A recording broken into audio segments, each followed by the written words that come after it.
Tayo ng aloe vera. So, ilalagay natin ito sa shampoo. Ang dami ditong aloe vera ni mother. Yan, harvest natin. So, kapag may itinanim, it's literal, may ha-harvestin. Ayan, gubat na dito sa maliit na terasa. So, guys, uso dito ang maliit na terasa. May mansion sila sa Pilipinas.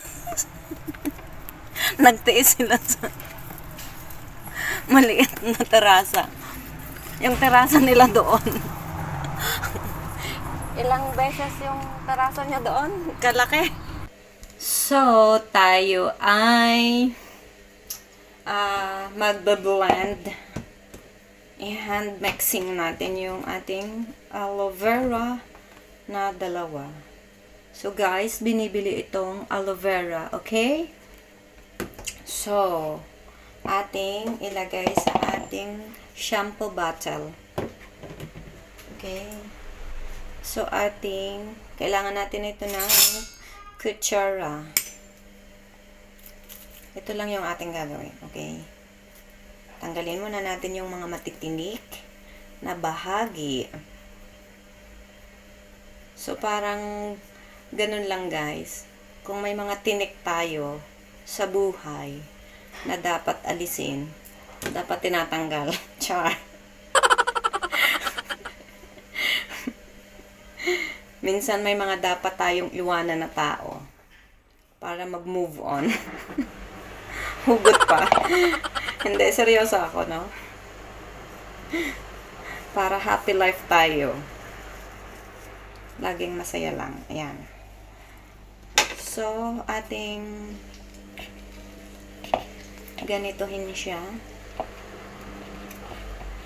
Ayan. So, ating kutsarahin. Ating ihahalo ito sa ating shampoo. Ay, para sa mas makintab, strong, independent woman. Strong hair and shiny hair, ito ang sekreto. Herbal. So, walang harmful ingredients. This is it. Ito na.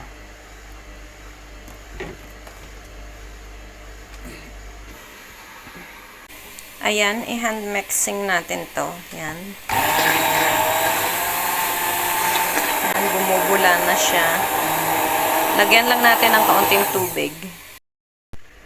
So, ito yung shampoo natin and ito yung empty bottle. So, gagawin natin kalahati itong shampoo na to. Then, i-add lang natin itong ginawa nating aloe vera gel into liquid.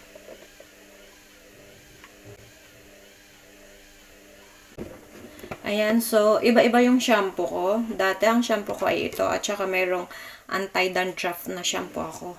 So, ano siya, medical shampoo. So, medyo may severe na, skin problem, scalp problem. So, medyo madami pa, no? So, kung kalahati na, pwede nyo nang ilagay itong inyong aloe vera gel.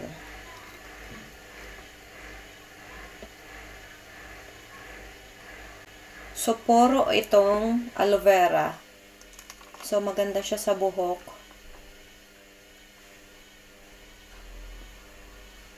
Hindi ganun kadami yung hair fall. Yan. Then, you have to shake it. Kasi hindi siya pupunta sa ilalim until you shake it. So, kung ikaw ay gagamitin mo siya, kailangan mo munang i-shake siya. So, this is it. Ito na, guys. So ayan, no? May mga bubbles inside because of aloe vera. Ayan.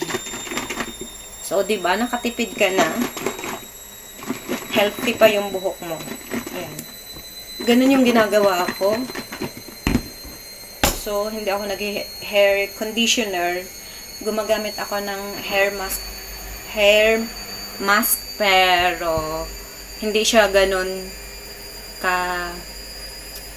dalas, minsan lang. Kung naisipan ko lang bumili, kung may nakita ako. So, ganun. So, ang aking hair mask ay Cosmia din. Ito ay made in France. So, mura lang to. Parang wala pa siyang dos. Wala pa siyang 2 euro, guys. So, if you have aloe vera, do it to yourself na DIY para sa inyong strong and shiny hair. Yon. So, baka hiyang sa inyo.